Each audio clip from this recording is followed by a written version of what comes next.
やっぱり空き箱なんて取っておくもんじゃないね。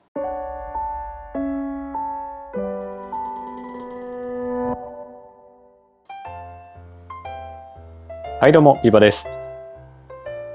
皆さんいろんな趣味をお持ちかと思うんですけど、どんな趣味でも付きまとってくるのが空き箱問題。当チャンネルのリスナーさんはアクアリウムとか爬虫類やられてる方が多いと思うんですけど、アクアリウムで言うとこういった照明の空き箱とか、あとはフィルターの空き箱とか、機材を買うたびに空き箱も一緒に増えていきます。皆さんこの空き箱ってどうされてますか？僕はですね、基本的に長く使うものについては空き箱捨ててしまいます。今こんだけ空き箱並べといて何言ってんだって思われるかもしれないんですけど、これらはちょっと捨てるかどうか悩んでた空き箱たちですね。商品レビューとかで買ったものとかでなかなか出番のないもの、そういったものは箱にしまっておくことも多いんですけど、例えば外部フィルターとかメイン水槽で使う LED ライトとか常に設置しておくものについては空き箱は捨ててしまいます。なので僕の場合は空き箱捨てる場合と捨てない場合があるんですけど、他の方はどうなんだろうって気になって先ほどアンケートを取ってみました。その結果300名くらいの方からアンケート回答いただきまして、捨ててしまうという方が 66%、 結構いらっしゃいますね。そして箱のまま取っておく方が 24%、 畳んで保管しておく方が 10%、そんな結果になりました。現在も集計は継続しているので、この動画公開する時にはどうなってるかわかんないんですけど、現時点では6割強の方が箱は捨ててしまうというアンケート結果となっています。今回の動画ではこの増えがちな空き箱、捨てるか捨てないか、そして中の細々したパーツ、説明書類、どうやって保管しておけばいいか、何か役に立ちそうな情報をお伝えできればと思います。それでは見ていきましょう。まずこの空き箱たちなんですけど、保管する方法はこのまま収納するか、箱を畳んで収納するか、2通りあると思います。今回このダイソーのボックスを用意したので、箱のまま収納と畳んで収納、どれだけスペースに差ができるのか見てみたいと思います。おそらくこれ全部は入んないので、入るだけ入れてみたいと思います。まずこのでかいところ。これはこんな感じですかね。これだけでもほぼいっぱいいっぱいなんですけど、ピテラ入れて、これも入れて、ビーンズ入れて、これでいっぱいかな？これは微妙に入らないかな。入んないですね。パズルみたいのやってる時は楽しいんですけど、なかなか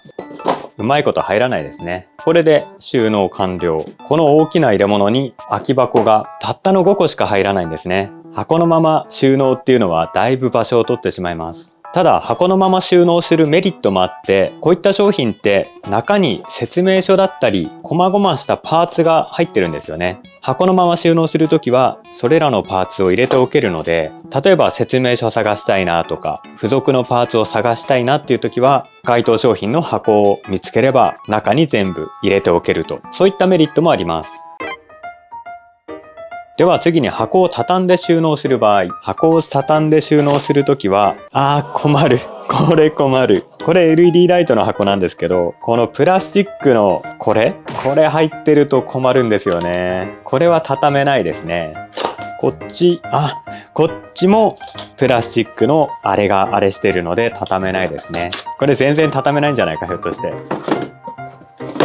こちらはどうだ？謎の段ボールと細々したパーツ。これで畳めるかな？畳めましたね。畳めたけど、付属パーツと説明書。これをどうやって保管するかですね。これはどうだ？これもいろいろ入ってますね。やっぱ畳むとスッキリしますね。これも畳めました。さっき入れた5個、全部入れてもちょっと余裕ができましたね。フィルターの箱も入りそうです。ある程度圧縮することはできました。中にプラスチックの入ってるやつは畳むことができません。それと各種付属品と説明書、こういったものがバラバラになってしまうので、こういった付属品は商品に付属の袋とか100均のチャック付きの袋とか買ってきて収納すると分かりやすいかと思います。ただ正直こういった空き箱を保管しておいても、これを使う機会があるかというとそんなにないんですよね。アンケートで 66% の人が空き箱を捨ててしまうという結果の通り、ぶっちゃけ僕も箱は取っといても意味がないと思っています。中古で売りたいっていう時に梱包用としてこの箱があると便利なんですけど、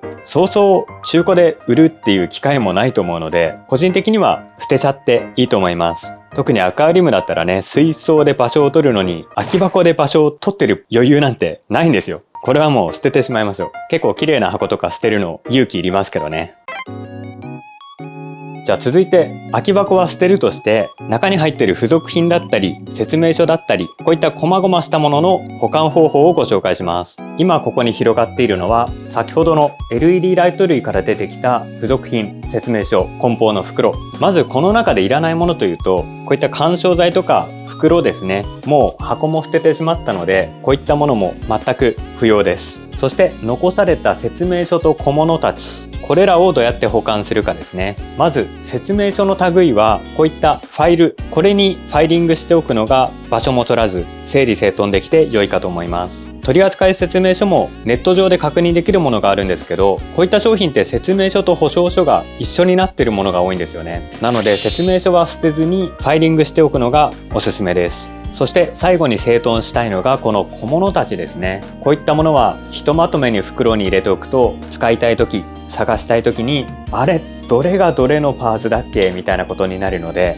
こういったものは小分けにして保管しておくのが良いと思います。小分けにする時に便利なのはこういったチャック付きの小さな袋。特にこういった小さなパーツは袋に入れて、ここに商品名でも書いておけば分かりやすく保管することができると思います。これらはもともとチャック付きの袋に入ってたので、このまま保管します。そしてこれらのパーツは自分の分かりやすく収納できればいいんですけど、僕はこの収納ボックス、仕切りのついているタイプをよく利用しています。いろいろ仕切りのサイズがあるので、こういったものに収納して、なんとなく用途別に入れれば綺麗に収納できると思います。これは確か以前も動画で紹介したことあったと思うんですけど、こういったコネクタ類とか吸盤とかいろんな細々したパーツを収納するのにとても便利です。これは CO2 用の収納ボックス。用途別に分けて収納できるのでかなり重宝しています。これだと水槽台の下とかにもしまいやすいですね。多分過去動画あると思うので、下の動画説明欄に URL 貼っておきます。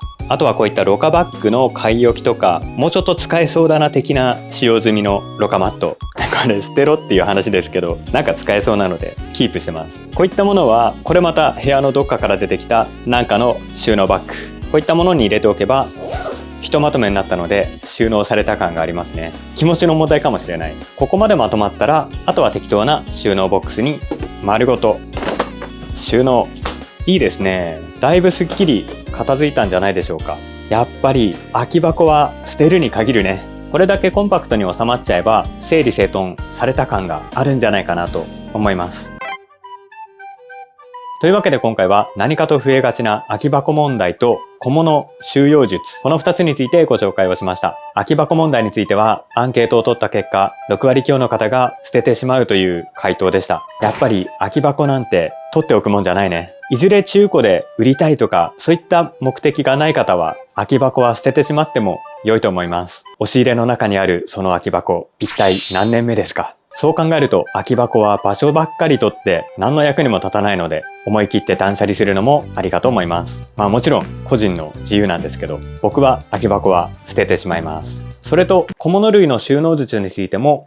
小物類の収納術についてもご紹介をしました。これも皆さん分かりやすい収納方法それぞれ活用されてると思うんですけど、なんかいい収納方法ないかなって悩んでる方の参考になれば幸いです。特にこういったチャック付きの袋はサイズバリエーションもたくさんあるので、何種類か揃えておくととても役に立つと思います。説明書の類はこういったファイル、これがとても便利ですね。これはアクア用品に限ったことじゃなくて、家電とかの説明書もファイリングすると綺麗に整頓できます。というわけで今回の動画は以上です。これで場所を取りがちなアクア用品の空き箱を綺麗に圧縮整頓できたので、また新しく物が買える。